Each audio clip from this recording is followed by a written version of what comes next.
अभी आपने देखा होगा कि एक संथारा के लिए एक वीडियो चल रही है जिसमें दिखाया गया है कि एक जो छोटी सी लड़की है जिसकी उम्र लगभग 3 साल है और जिसका नाम वियना है, उस लड़की को ब्रेन ट्यूमर हो गया था और उसके बाद उसका जो है इलाज कराया गया मुंबई में। और इलाज के बाद वो स्वस्थ हो गई थी, लेकिन कुछ समय बाद उसकी तबीयत फिर से खराब हो गई और इंदौर की एक जैन दंपत्ति ने उसका संलेखना या संथारा विधि, जो कि एक तरह की प्रथा है और जो कि जैन धर्म में प्रचलित है, इसके द्वारा व्यक्ति अपनी इच्छा से भूख प्यास को मतलब खाना पीना छोड़ करके अपना शरीर का त्याग करता है। तो इसे कहा जाता है संथारा विधि। और इस विधि के द्वारा एक जैन दंपत्ति ने अपने बच्ची जिसकी उम्र लगभग 3 साल है, संथारा विधि के द्वारा उसने अपना प्राण त्याग दिया।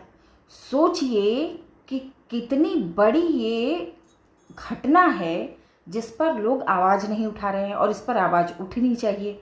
उठनी इसलिए चाहिए क्योंकि देखिए, हमारा जो देश है, स्पेशली हमारा देश कानून पर चलता है, संविधान पर चलता है। आर्टिकल 25 में ये साफ तौर पे कहा गया है कि किसी भी व्यक्ति को ये स्वतंत्रता है कि वो आबाद रूप से किसी भी धर्म का पालन कर सकते। तो हिसाब से तो इस तरह के लोगों पर जो है अबेटमेंट ऑफ सुसाइड का मामला दर्ज करना चाहिए, और ये सही नहीं है। ये बहुत बड़ा प्रश्न है। ठीक है, जैन धर्म में ये माना जाता है कि संथारा जो है एक प्रथा है जिसके द्वारा व्यक्ति अपनी इच्छा से अपना शरीर त्यागता है, लेकिन उस बच्ची की तो कोई इच्छा नहीं थी। इच्छा अनिच्छा क्या था? और ये माँ बाप की बेवकूफ़ी है कि वो किसी मुनि उनी के कहने पे अपने बच्चे को तड़पा के मार डाले। हिसाब से तो इन सबों को जेल चले जाना चाहिए, जिस तरह की हरकत इन लोगों ने की है। तो क्या कहेंगे आप इस पर? तो कानून बनना चाहिए, लॉ बनना चाहिए कि बिना इच्छा के। और आप जानते हैं हमारे देश में इच्छा मृत्यु भी वैध नहीं मानी जाती है, अवैध है। इच्छा मृत्यु नहीं ले सकता कोई।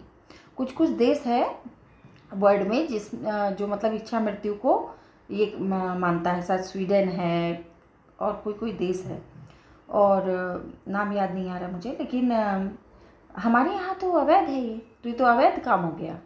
तो अवैध ही है ना भाई। बहुत सारी ऐसी प्रथाएं हैं जो धार्मिक प्रथाएं हैं जो कि मानव जाति के लिए संकट उत्पन्न करती हैं। तो इस तरह के धर्म में जो इस तरह के प्रोविजंस है, इसको हटा दिया जाना चाहिए। हिसाब से लोगों को बुरा लग रहा होगा, जैसे पशु बलि देना, ये भी हटा देना चाहिए।